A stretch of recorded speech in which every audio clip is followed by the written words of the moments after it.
There is a kind of silence that only comes to a house after someone has left it forever. Not the silence of an empty room or the quiet of early morning before the world wakes up, but a deeper kind. A silence that settles into the walls, into the curtains, into the spaces between furniture that used to hold a person. It sits in the particular hollow that a particular person's presence would have filled, and it sits there heavily, almost deliberately, as though the house itself is grieving in its own slow, structural way. That was the silence that greeted Omar Haddad every evening when he came home. He was 53 years old, and he had been coming home to that silence for 7 months now. 7 months since his father passed.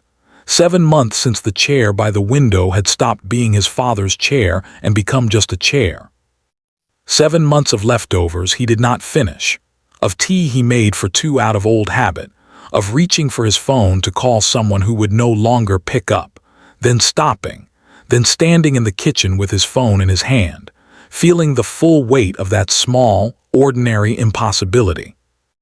Omar worked as an accountant for a mid-sized logistics company.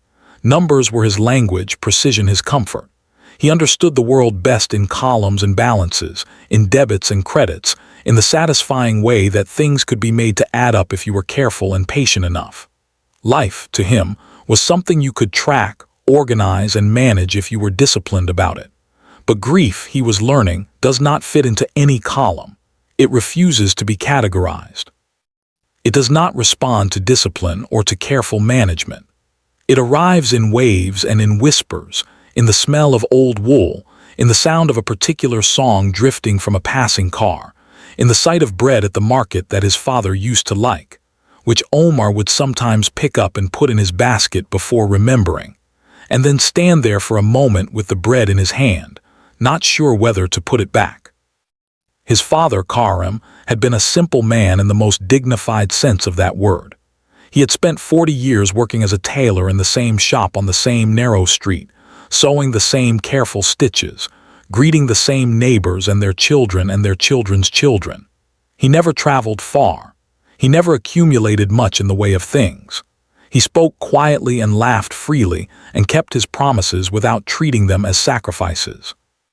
What he left behind was not in any will or estate, because there was no estate to speak of, just the small apartment that Omar had been raised in, a few pieces of furniture, some tools of his trade, and a box. Omar found it 3 weeks after the funeral, tucked at the back of his father's closet, behind a winter coat that still smelled like him. The smell hit Omar first, before he even saw the box, and he stayed very still for a moment with his hands in the coat's fabric, doing nothing, breathing. The box was a shoe box. The ordinary kind, the kind that held cheap dress shoes, cardboard gone slightly soft at the corners from age. It was not wrapped or tied or marked with any label. It was simply there, held shut by being slightly too full. When Omar lifted the lid, he expected photographs, maybe some old letters. What he found instead was paper. Dozens and dozens of small slips of paper, layered and accumulated and carefully kept. Receipts. Not receipts from stores or restaurants or utility companies, though there were a few of those too, mingled in by coincidence or proximity. These were handwritten. In his father's careful, looping script on whatever small pieces of paper had been available, Karim had written down moments. The paper was varied, some torn from the corners of notebooks, some the backs of envelopes opened and smoothed flat, some actual narrow receipt paper from a small shop printer, the kind that yellows quickly. And on each one his father had written something like a record of a transaction, but not of money, of meaning. Omar sat down on the floor of the closet right there, in among the shoes and the winter coats and the particular smell of his father's life, and he began to read. The first one he picked up said, March 14th, 1987. Omar learned to tie his shoes today, took him 4 tries. The 4th time he looked up at me like he had just discovered something the rest of the world didn't know yet. Cost, 1 afternoon. Worth, everything. Omar's hands went still. He sat without moving for a long moment, holding the slip of paper carefully at its edges, the way you would hold something fragile. He picked up another, August 3rd, 1992, took Omar to see his first football match. He fell asleep in the second half. I carried him to the car. He was so heavy I had to stop and rest twice. Didn't mind at all. And another, November 9th, 1995. Omar failed his mathematics exam. He cried in his room and thought I couldn't hear. I stood outside his door for 20 minutes deciding whether to knock. I knocked. He let me in. We didn't talk much, just sat together in the quiet. That was enough. Omar could not have said exactly when the tears began. He only noticed them when one fell onto the paper he was holding, and he pulled it quickly away from his face, terrified of smearing his father's handwriting, of losing even a single word. There were hundreds of receipts. He did not count them that night, only read. He read until the light from the single closet bulb made his eyes ache, and then he moved to the bed, the shoebox beside him on the pillow, and kept reading. His father had been keeping these records for decades. Long before Omar was born, there were others, records of moments with his own parents, with his young wife, with neighbors and strangers, and the small events of a life that the world had no occasion to notice or commemorate. One receipt read, February 1974. Helped an old woman carry her groceries up 4 flights of stairs. She offered me 10 coins. I told her to keep them. She said God would pay me back double. I said I wasn't doing it for the payment. She laughed like I had told a very good joke. Maybe I had. Another said, June 1979. My wife made lamb stew for the first time. It was not very good. I told her it was wonderful. I have been telling her this every time since. It has gotten a little better each year. I think she believed me enough to keep trying, and that belief made her better, which means the lie was always true. Omar's mother had died when he was 11. He had almost no memories of her, just impressions, the warmth of a particular blanket, the sound of someone humming. But here she was in his father's handwriting, alive again in small moments. The lamb stew, the way she hummed while folding laundry, the way she always checked the door lock twice before bed because, his father wrote, she says the first time you do it for safety and the second time you do it for peace of mind. And peace of mind is worth the extra 3 seconds.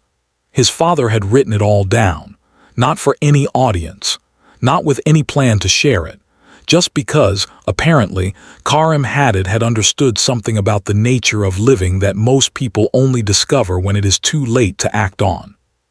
He had understood that moments are receipts. Every kindness given, every ordinary afternoon spent in the company of someone you love, every conversation that felt unremarkable in the happening but becomes irreplaceable in the remembering, these were transactions. Not of money, of meaning.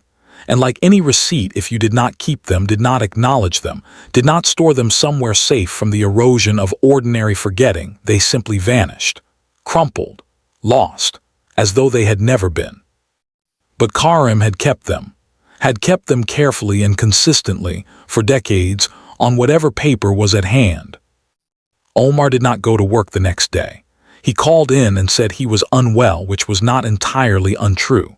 He spent the morning at the kitchen table with the box open before him, the receipts laid out around him like the pieces of an archaeology, and slowly a feeling began to rise in him that he could not immediately name. It was not only grief. Grief, he knew by now, had been living inside it for 7 months. This was something else, something with more weight to it, more of an edge. Something closer to recognition, and within that recognition, something uncomfortable that he eventually understood was a kind of shame. Because as he read through his father's careful records, he began to notice what was missing from his own life. He had no box. He had no receipts. He had photographs on his phone that he scrolled past without stopping, and a calendar dense with appointments, and a work inbox containing thousands of emails he had carefully filed and archived. But nowhere, not in any drawer or folder or corner of his own mind, had he been keeping track of what actually mattered. He thought about his daughter Layla, who was 24 and lived 2 hours away, and called him on Sunday mornings with a regularity that he had come to take entirely for granted. When had he last truly listened during those calls, rather than half listening while reviewing documents or checking his email? He thought about his colleague Mahmoud, who had been quietly falling apart since his divorce, who had once hinted at his loneliness so directly that it was almost painful to witness. And Omar had said something vague and sympathetic, and then steered the conversation elsewhere because he had a meeting in 10 minutes, and also because he could admit this now, because real pain made him uncomfortable and he had not known what to do with it. He thought about Mrs. Vasquez, his upstairs neighbor, who was 81 and sometimes left small folded notes under his door asking if he could carry something heavy, and he always helped, but always in a hurry, always with one eye on his watch and a slightly effortful quality to his patience. He had been living, he realized, as though the present moment were merely a corridor leading somewhere more important. As though real life was always just around the corner, just after this deadline passed, just after this quarter ended, just after he became a little more organized, a little more settled, a little more ready for the life he was actually waiting to begin. His father had never seemed to be waiting for anything. Karim had been fully, quietly present in his tailor shop, in his kitchen, at the table where he sat and drank his tea slowly every morning as though the tea itself deserved full attention and full honor. Omar had always found this slightly puzzling, even gently frustrating in his younger years. He had wanted his father to be more ambitious, more urgent about something. He had not understood that his father was not being passive. He was being present, and those two things he was understanding now are not the same. They are almost opposites. Somewhere in the middle of the afternoon, Omar found a receipt that made him stop entirely and set everything else aside. It was written on the back of a grocery list, and the date on it was only 2 years ago. His father had been 78 at the time, already moving more slowly, already needing his reading glasses for anything smaller than a headline. It said, "Had a long phone call with Omar today. He was distracted. I could hear him clicking his mouse while we talked. It didn't bother me. I know he is busy. I know he loves me. I could hear that even underneath the distraction. I just hope he knows that I see him, not the busy version, not the efficient version, the real one. The boy who looked up at me after tying his shoes for the first time like he had just discovered something secret that belonged only to him. He is still in there. I hope someday he finds his way back to himself. I hope he doesn't wait too long." Omar set the receipt down very gently on the table. He pressed both palms flat against the wood and sat very still for a long time. The afternoon light moved slowly across the floor. A car passed outside. Somewhere a door opened and closed. His father had known, had seen him clearly, more clearly than Omar had ever seen himself, and had chosen not to say it as an accusation or a correction, had only written it down on the back of a grocery list and kept it in a shoebox, perhaps intending to give it to him someday, perhaps simply needing to put it somewhere outside himself, the way you do with things that are too large to hold internally. It felt to Omar like receiving a message that had been sent from the future, like a receipt from tomorrow for a transaction he had not yet completed, an accounting of a life not yet fully lived, presented to him now, while there was still time to decide what to do with it. He called Layla that evening, not on Sunday, not when it was scheduled or expected, on a Wednesday evening because he needed to hear her voice, because he had just spent a day reading about his own life from the outside and found himself suddenly, almost desperately hungry for the real thing. She picked up on the second ring, audibly surprised. "Baba, is everything okay?" "Yes," he said. "I just wanted to talk, not about anything particular. I just wanted to hear your voice." There was a small pause on the line, and then Layla said, "Okay," in a voice that was soft and a little careful, the voice you use when something unexpected turns out to be good and you don't want to startle it away. And they talked. For an hour and 20 minutes they talked about nothing that could be summarized later without sounding trivial. The coffee order she had recently committed to after years of changing her mind. A book she was reading that she recommended with the fervor of someone who had just discovered that books existed. A funny misunderstanding with her roommate that resolved in the best possible way. A dream she had recently about a blue dog who appeared to be running a small government and took his responsibilities very seriously. She described the dream in far too much detail and then laughed at herself for it. Omar laughed too, more than he had in 7 months, and he noticed that, made a small internal note of it while it was happening. After he hung up, he opened a new notebook he found in the kitchen drawer, still in its wrapping, bought for some purpose he no longer remembered. He sat at the table with a pen, and he wrote his first receipt. Wednesday, called Layla for no reason. She told me about her coffee order and a dream about a blue dog who was running a small government. I laughed more than I have in 7 months. Cost, 1 hour and 20 minutes. Worth, more than I have words to calculate. He left the rest of the page blank for whatever came next. In the weeks that followed, Omar began to change. Not dramatically, not overnight, not in ways that were immediately visible from the outside. Real change rarely announces itself. It tends to happen quietly, in the same gradual way that light shifts across a room, the change enormous over the course of hours but imperceptible from minute to minute.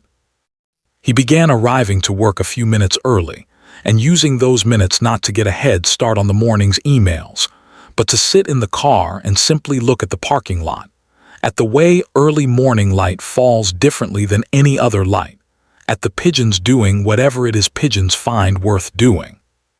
He began accepting invitations more readily, coffee with Mahmoud that stretched to an hour and a half and during which Mahmoud talked about his children and became briefly, openly emotional, and then apologized for it.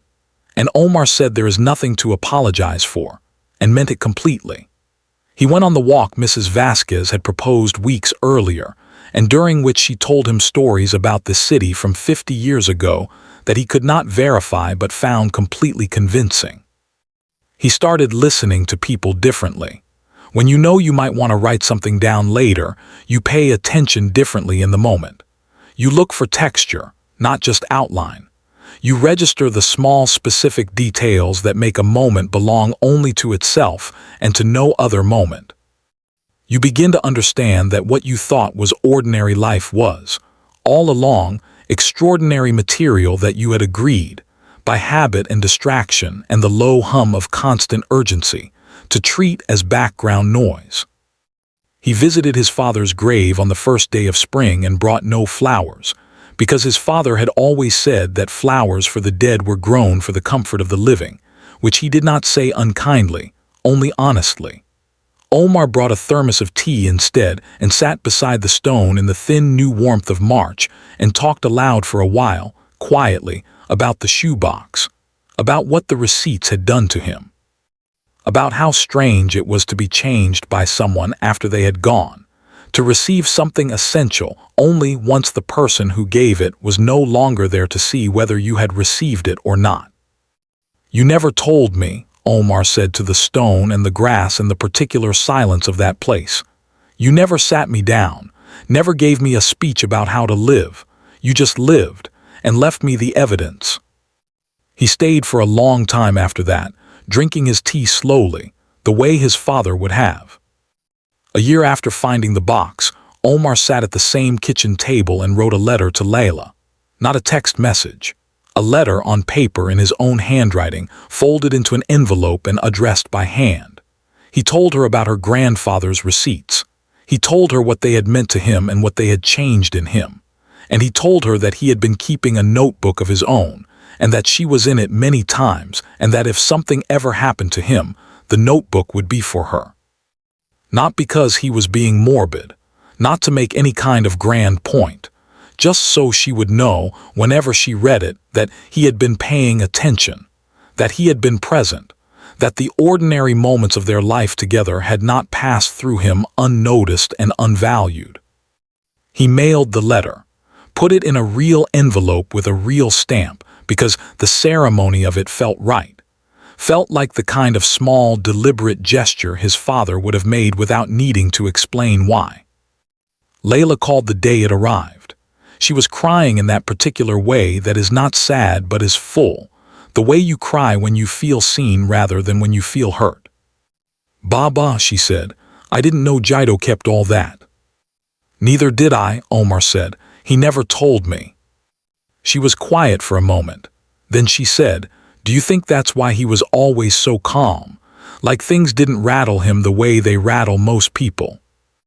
Omar thought about it carefully before answering. "I think," he said slowly, "that when you are truly paying attention to your life, you become less afraid of losing it, because you have already received it, fully. Moment by moment, piece by piece, you have taken it in and acknowledged it and held it. And so when the time comes, there is less of that desperate feeling that you missed it, less of that terrible sense that life happened while you were looking away." Layla was quiet for a long moment. Then she said, "I want to start a notebook too." "Good," said Omar. And there was nothing else to say after that, and neither of them tried to say it. There is something most of us carry around in a half-acknowledged way, which is the understanding that our lives are made of moments, not of milestones. The milestones are the markers, the things we post photographs of and send announcements about and mark on calendars with different colored ink. The graduations, the promotions, the weddings, the births. These are the things we understand as the chapters of a life, the events that seem to define the shape of it when you look back from a distance. But the actual fabric of a life, what it is woven from, what gives it its particular warmth and texture and weight, that is the other stuff. The Tuesday evenings, the phone calls for no particular reason, the cup of tea drunk slowly with no other agenda, the door you held open, the time a friend said something they needed to say and you were quiet and did not rush them, the time you knocked on a door because someone was crying and you did not know what to say and you knocked anyway. These are the moments that do not make the announcements, but that fill the actual hours. That constitute the actual experience of being alive and being in relationship with other people. Karim Haddad had not been a philosopher. He had not been a writer or a teacher or anyone who set out to leave a legacy. He had been a tailor who sewed careful stitches and made things fit properly and kept careful receipts of the things that mattered to him and loved the people in his life with the same slow, deliberate, full attention he brought to his work. He had not made grand gestures. He had made small, consistent ones. And in the end, those small, consistent gestures had accumulated into something so large that his son could not take it in all at once, had to return to the box again and again over months, taking out a few receipts at a time, and sitting with them the way you sit with something precious that you want to last a long time, and so you take it slowly. Omar still works as an accountant. He still speaks the language of numbers, still finds genuine comfort in the way things can be made to balance. But he has come to understand that there are two kinds of accounts: the kind that measure what you have accumulated and saved and secured, and the kind that measure what you have actually lived, what you have noticed and received and been present for. He keeps both now. But only one of them, he knows with the certainty of someone who has read his father's handwriting in the dark, will mean anything in the end. The receipt from tomorrow is the one you are earning today, in the choice to put down what you are doing and be genuinely present, in the call you make for no reason except that you miss someone, in the attention you give freely, without agenda or impatience, in the stories you listen to all the way to the end, in the moments you consciously gather instead of letting fall through the open hands of ordinary inattention. Your life is already full of these moments. The question is only whether you are receiving them.